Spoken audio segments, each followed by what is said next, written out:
एक भयानक plane crash, चारों तरफ सिर्फ लाशें, टूटा हुआ मलबा और उफनता हुआ समुद्र। तभी उसी मलबे के बीच से एक लड़की जिंदा निकलती है। जिस टापू पर वो फंसी थी वहां ना कोई रास्ता था, ना कोई इंसान, ना कोई मदद, सिर्फ डर, भूख और प्यास। दिन में जलती धूप उसकी चमड़ी को जला रही थी और रात में ऐसा सन्नाटा उतर आता था कि उसे लगता कोई अंधेरे में उसे देख रहा है। पानी हर तरफ था, लेकिन एक बूंद पीना मौत को बुलाने जैसा था और खाना पाने के लिए उसे अपनी जान दांव पर लगानी पड़ती थी।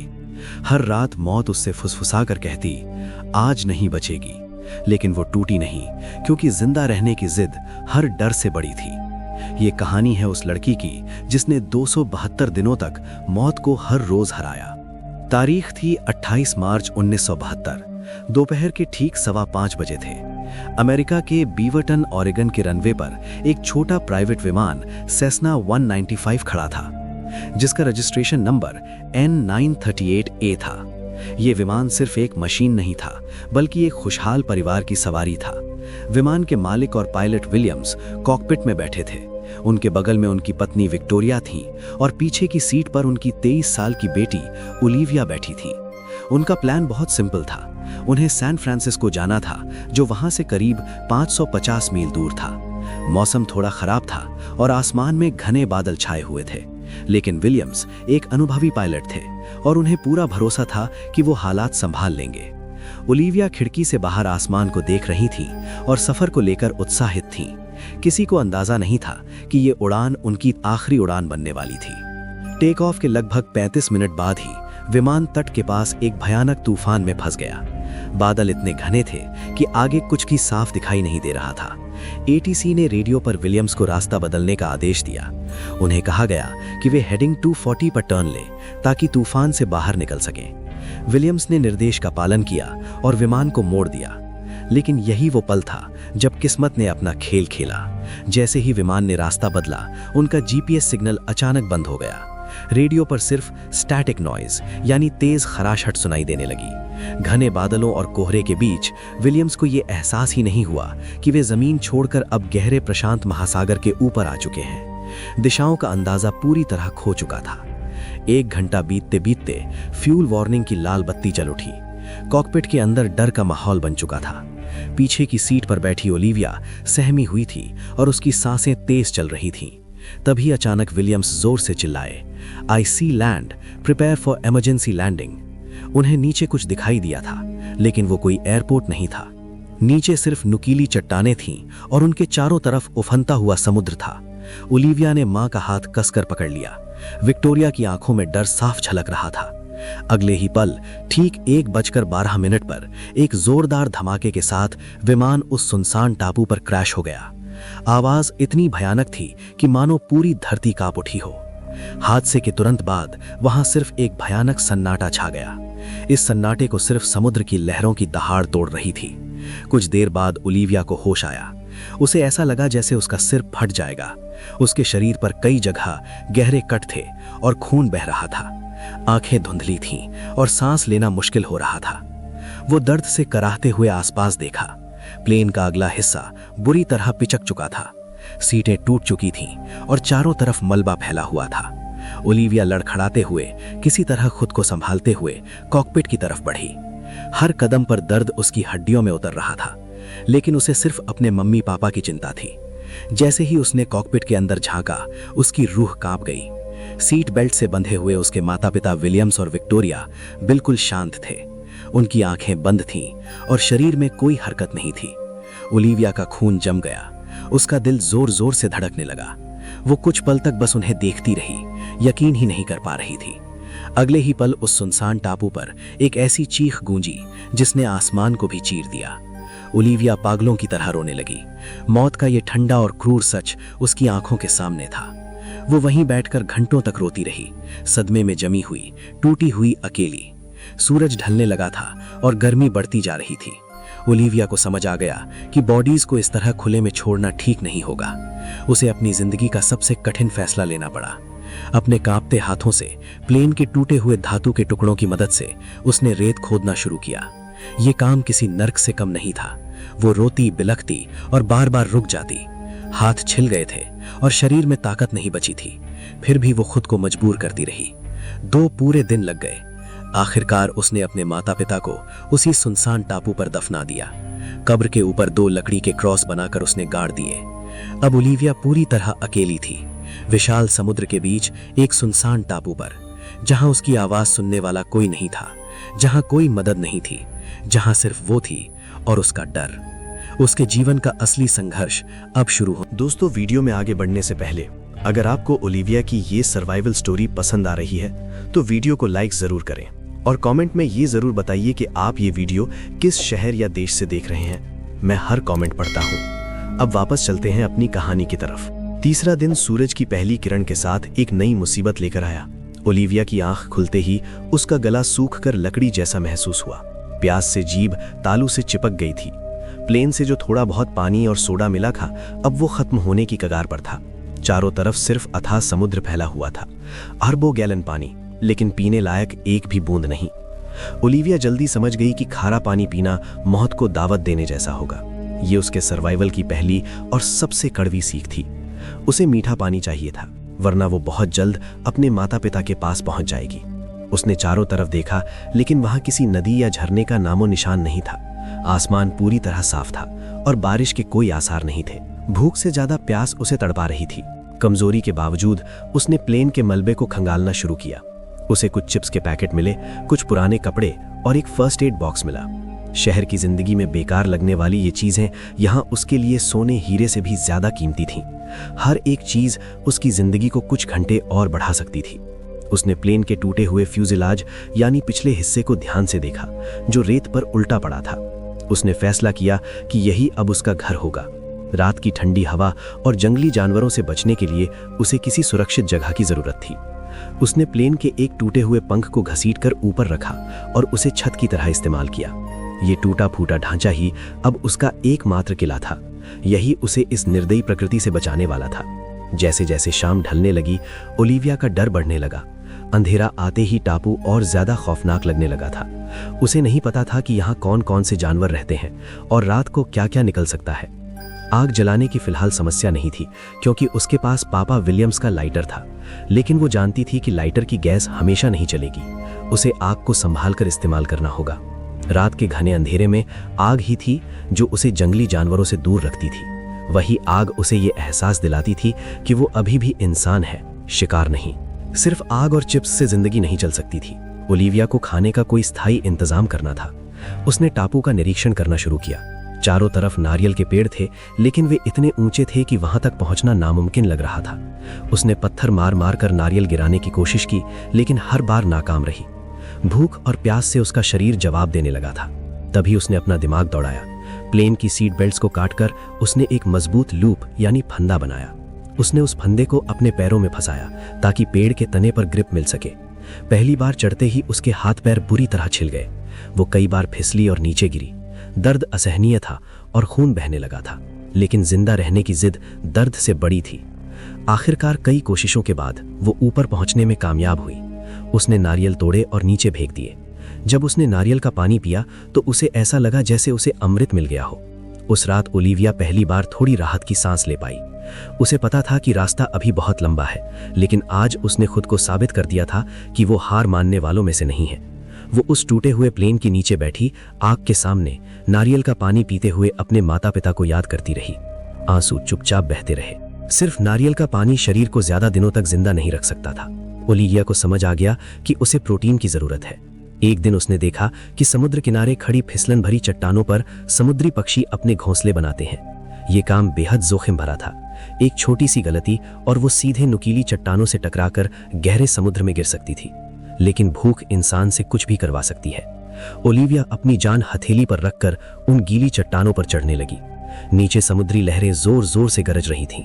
तेज हवाएं उसे बार बार धक्का दे रही थीं। कई बार उसका पैर फिसला और वो लगभग गिर ही गई, लेकिन किसी तरह वो घोंसलों तक पहुंच गई और पक्षियों के अंडे उठा लाई। वो उन अंडों को आग में उबालकर खाती थी। स्वाद कैसा है ये अब मायने नहीं रखता था। मायने सिर्फ ये रखता था कि पेट भर रहा है या नहीं। कई बार पक्षी उस पर हमला भी करते थे। उनकी चोंच उसके हाथ और सिर पर लगती थी, लेकिन ओलिविया सब सह लेती थी, क्योंकि उसे जिंदा रहना था। धीरे धीरे उसका शरीर बदलने लगा था। वो नाजुक लड़की अब गायब हो रही थी। एक दिन उसने देखा कि कुछ केकड़े तट पर रेंग रहे हैं। उसने प्लेन की एक पतली लोहे की रॉड उठाई और उसे हथियार की तरह इस्तेमाल किया।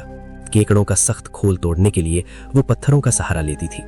आग में भुना हुआ केकड़े का मांस उसे दुनिया का सबसे लजीज खाना लगने लगा था। ये उसका सर्वाइवल इंस्टिंक्ट था जो अब पूरी तरह जाग चुका था। दिन किसी तरह खाने की तलाश में निकल जाता था, लेकिन रातें इस टापू पर सबसे भयानक होती थीं। सूरज ढलते ही ऐसा घुप अंधेरा छा जाता था जो उसे अंदर से निगलने लगता था। सन्नाटा इतना गहरा था कि उसे अपनी ही धड़कनों की आवाज सुनाई देती थी।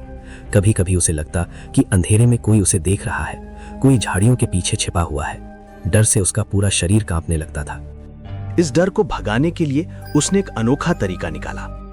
उसने प्लास्टिक के एक पारदर्शी जार में रात के समय चमकने वाले जुगनू यानी ग्लो वर्म्स इकट्ठा किए।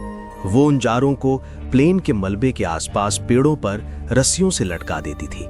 उन कीड़ों की टिमटिमाती रोशनी उसके टूटे हुए घर के आसपास एक अजीब सा सुरक्षित माहौल बना देती थी। यह हल्की सी रोशनी उसे याद दिलाती थी कि भयानक अंधेरे में भी उम्मीद की एक किरण जिंदा रहती है। ओलिविया ज्यादातर समय टापू के किनारे ही रहती थी। घने जंगल के अंदर जाने की उसकी हिम्मत नहीं होती थी। वहां की हर आवाज उसे खतरे की तरह लगती थी। वक्त का हिसाब रखना उसके लिए बहुत जरूरी था। उसे मौसम और ऋतुओं को समझना था। उसने प्लेन की बॉडी पर एक नुकीले पत्थर से लकीरें खींचकर दिन गिनना शुरू किया। हर 7 दिन बाद एक बड़ी लकीर। ये उसका कैलेंडर बन चुका था जो उसे बताता था कि वो कितने दिनों से इस नर्क में जिंदा है। ओलिविया के सामने अब सबसे बड़ी चुनौती थी पानी को जमा करना। बारिश हमेशा नहीं होती थी और नारियल के पानी पर वो हमेशा निर्भर नहीं रह सकती थी। उसे याद आया कि उसने कभी डिस्कवरी चैनल जैसे किसी प्रोग्राम में पानी इकट्ठा करने का तरीका देखा था। उसने जमीन में एक गड्ढा खोदा और उसके ऊपर प्लेन का टूटा हुआ पारदर्शी प्लास्टिक तान दिया। सूरज की गर्मी से जमीन की नमी भाप बनकर ऊपर उठती और प्लास्टिक पर जम जाती। फिर बूंद बूंद करके वो एक बर्तन में टपकती। ये उसका खुद का बनाया हुआ सोलर स्टिल था। वो पानी की हर एक बूंद को अमृत की तरह संभाल कर रखती। कई बार पूरी मेहनत के बाद सिर्फ आधा कप पानी मिलता था, लेकिन वही उसकी जिंदगी था। प्लेन की लगेज से उसे कुछ आधी इस्तेमाल की हुई नोटबुक्स और एक बॉल पेन मिला था। अब यही उसके सबसे अच्छे दोस्त बन गए थे। ओलिविया हर दिन अपनी लड़ाई के बारे में लिखती, कभी अपनी मरी हुई माँ विक्टोरिया के नाम चिट्ठी लिखती, तो कभी पापा विलियम्स से बातें करती। आज मैंने एक बड़ा केकड़ा पकड़ा, आज बारिश हुई। ऐसी छोटी छोटी जीतें उसे टूटने से बचा रही थी। धीरे धीरे वो शहर के तौर तरीके भूलने लगी थी। जंगल के नियम अब उसके नियम बन चुके थे। उसका व्यवहार बदल चुका था। वो हर वक्त चौकन्नी रहती थी। जंगल की हर आहट का मतलब उसे समझ आने लगा था। वो जानती थी कि यहाँ कोई डॉक्टर नहीं है। एक छोटी सी चोट या इन्फेक्शन उसकी जान ले सकता था। इसलिए वो हर कदम बहुत सोच समझ कर रखती थी। समय के साथ उसका शरीर पूरी तरह बदल चुका था। लगातार धूप में रहने से उसकी गोरी त्वचा जलकर तांबे जैसी काली और सख्त हो गई थी। उसके बाल जो कभी सलीके से संवारे जाते थे, अब जंगली झाड़ियों की तरह उलझ गए थे। सिर्फ नारियल और अंडों से शरीर नहीं चल रहा था, उसे और पोषण चाहिए था। उसने देखा कि मछलियां पानी के नीचे एक खास तरह के काई खा रही हैं। हिम्मत करके उसने वो सीवीड खुद भी खाकर देखा। वो नमकीन और फिसलन भरी थी, खाने में बहुत अजीब लगती थी, लेकिन उसमें भरपूर मिनरल्स थे। ओलिविया उन्हें धूप में सुखाकर चिप्स की तरह जमा करने लगी, ताकि तूफानी दिनों में जब शिकार ना मिल सके वो काम आ सके। अब वो भविष्य के बारे में सोचने लगी थी। टूथब्रश या पेस्ट का तो सवाल ही नहीं था, लेकिन दांतों का दर्द यहां मौत की सजा बन सकता था। वो किसी कड़वे पेड़ की टहनी से दातून करती और माउथ वॉश के लिए समुद्र के खारे पानी का इस्तेमाल करती। खुद को साफ रखने के लिए वो बारिश के पानी और रेत से शरीर को रगड़ती थी। अकेलापन अब उसके दिमाग को खाने लगा था। लगभग 100 दिन बीत चुके थे। वो जोर जोर से खुद से बातें करने लगी थी। एक दिन उसने नारियल के सूखे खोल पर कोयले से आंख और मुंह बनाए। उसने उसका नाम रखा मिस्टर होप। वो उससे बातें करती, झगड़ती, हंसती और रोती थी। कभी कभी उसे लगता कि मिस्टर होप उसे जवाब दे रहा है। ये पागलपन की शुरुआत थी। एक रात उसने समुद्र की तरफ देखकर यहां से निकलने का प्लान बनाया। अगले कई दिनों तक उसने जंगल से सूखी लकड़ियां काटी, उन्हें प्लेन के मलबे के साथ जोड़कर एक बेड़ा यानी राफ्ट तैयार किया। लेकिन जब उस बेड़े को समुद्र में उतारने का वक्त आया तो विशाल लहरों और अनंत नीले पानी को देखकर उसकी हिम्मत टूट गई। उसे समझ आ गया कि अगर वो रास्ता भटक गई तो समुद्र के बीच प्यास से तड़प तड़प कर मर जाएगी। उसने बेड़े को वापस पेड़ से बांध दिया। वो बेड़ा वहीं पड़ा पड़ा सड़ने लगा। वो उसकी कैद का प्रतीक बन गया था। ओलिविया उसे देखती और रो पड़ती। उसे लगने लगा कि शायद यही टापू उसकी कब्र बनने वाला है। उम्मीद अब बहुत कमजोर हो चुकी थी, लेकिन कहीं ना कहीं एक छोटी सी चिंगारी अब भी चल रही थी। देखते देखते 200 दिन बीत चुके थे। ओलिविया का वजन लगभग आधा रह गया था। शरीर कमजोर हो चुका था और हड्डियां साफ दिखने लगी थीं। उसने कई भयानक तूफान और साइक्लोन झेले थे। कई रातें ऐसे गुजरी जब उसे लगा कि अब वो सुबह नहीं देख पाएगी। धीरे धीरे उसके मन में ये डर बैठने लगा कि शायद अब कोई उसे ढूंढने नहीं आएगा। एक दिन उसका मन पूरी तरह टूट गया। वो टापू की एक ऊंची चट्टान के किनारे जाकर खड़ी हो गई। नीचे नुकीली चट्टानें थीं और उनके आगे गहरा काला समुद्र था। लहरें जोर जोर से टकरा रही थीं। उसने सोच लिया था कि अब और संघर्ष नहीं होगा, एक छलांग और सब खत्म। लेकिन तभी उसे अपने माता पिता की याद आ गई। उसे विक्टोरिया का मुस्कुराता चेहरा और विलियम्स की आवाज याद आई। उसे वो वादा याद आया जो उसने खुद से किया था, जिंदा रहने का वादा। वो घुटनों के बल वहीं गिर पड़ी और फूट फूट कर रोने लगी। कुछ देर बाद वो खुद को संभालते हुए चट्टान से नीचे उतर आई। उस दिन उसने कसम खाई कि वो हार नहीं मानेगी। अपने शरीर और दिमाग को मजबूत रखने के लिए उसने एक सख्त रूटीन बनाया। वो हर सुबह समुद्र तट पर दौड़ती और उथले पानी में तैरती थी। वो जानती थी कि अगर शरीर टूट गया तो दिमाग भी हार मान लेगा। हर दिन वो खुद को जिंदा रखने की ट्रेनिंग दे रही थी। उसने नोटबुक के बचे हुए पन्नों पर एक नक्शा बनाने की कोशिश की। वो अंदाजा लगाने लगी कि वो दुनिया के किस हिस्से में हो सकती है। उसने समुद्र तट पर बड़े बड़े पत्थरों और लकड़ियों से SOS लिखा। पास ही उसने सूखी लकड़ियों का ढेर जमा कर लिया ताकि मौका मिलते ही धुआं किया जा सके। फिर वो दिन आया जिसे उसने कभी सपने में भी देखना छोड़ दिया था। ये उसका 272वां दिन था। दोपहर का समय था। ओलिविया अपनी झोपड़ी के पास बैठी मिस्टर होप से बातें कर रही थी। तभी उसकी नजर क्षितिज पर पड़ी। लगभग 5 किलोमीटर दूर एक विशाल कार्गो जहाज धीरे धीरे समुद्र में आगे बढ़ रहा था। उसका दिल इतनी जोर से धड़कने लगा कि उसे लगा सीना फट जाएगा। वो पागलों की तरह उठी। उसने तुरंत आग जलाई और उसमें ढेर सारे गीले पत्ते डाल दिए। काला घना धुआं आसमान की तरफ उठने लगा। वो दोनों हाथ हवा में लहराते हुए चिल्लाने लगी, हेल्प हेल्प। हालांकि उसकी आवाज वहां तक नहीं पहुंच सकती थी, लेकिन जहाज के लुकआउट पॉइंट पर खड़ा एक युवा नाविक दूरबीन से समुद्र को देख रहा था। टापू उसे सुंदर लगा, इसलिए उसने जूम किया। तभी उसे धुएं पर नजर पड़ी। फिर उसने रेत पर लिखा SOS देखा। गौर से देखने पर उसे एक इंसान की आकृति दिखी जो पागलों की तरह कूद रही थी। उसने तुरंत कैप्टन को खबर दी। जहाज को रोका गया और एक छोटी लाइफ बोट टापू की ओर भेजी गई। जब रेस्क्यू टीम वहां पहुंची तो उन्होंने देखा कि एक लड़की आदिवासियों जैसी हालत में खड़ी थी। फटे कपड़े, जले हुए शरीर और उलझे बाल। वो कांप रही थी, लेकिन उसकी आंखों में जिंदा रहने की आग थी। जब ओलिविया को जहाज पर चढ़ाया गया तो वो रो पड़ी। उसके हाथ में कसकर पकड़ी हुई एक डायरी थी। कैप्टन ने जब उस डायरी के पन्ने पलटे तो उस सख्त इंसान की आंखों से भी आंसू बहने लगे। डायरी के आखिरी पन्ने पर लिखा था, मम्मी पापा, मैंने हार नहीं मानी, मैं घर वापस आ रही हूं। यह सिर्फ एक लड़की का बचना नहीं था, ये इंसानी जज्बे, हिम्मत और उम्मीद की सबसे बड़ी जीत थी। ओलिविया की 272 दिनों की ये जंग दुनिया को ये सिखाती है कि जब तक सांस है तब तक आस है। हालात चाहे कितने भी क्रूर क्यों ना हो, इंसान अगर ठान ले तो मौत को भी मात दे सकता है। दोस्तों, अगर इस कहानी ने आपकी आंखों में आंसू ला दिए हों तो वीडियो को लाइक जरूर करें, अपने दोस्तों के साथ शेयर करें और चैनल को सब्सक्राइब करना ना भूलें। मिलते हैं अगली रोंगटे खड़े कर देने वाली कहानी में। बहुत बहुत धन्यवाद।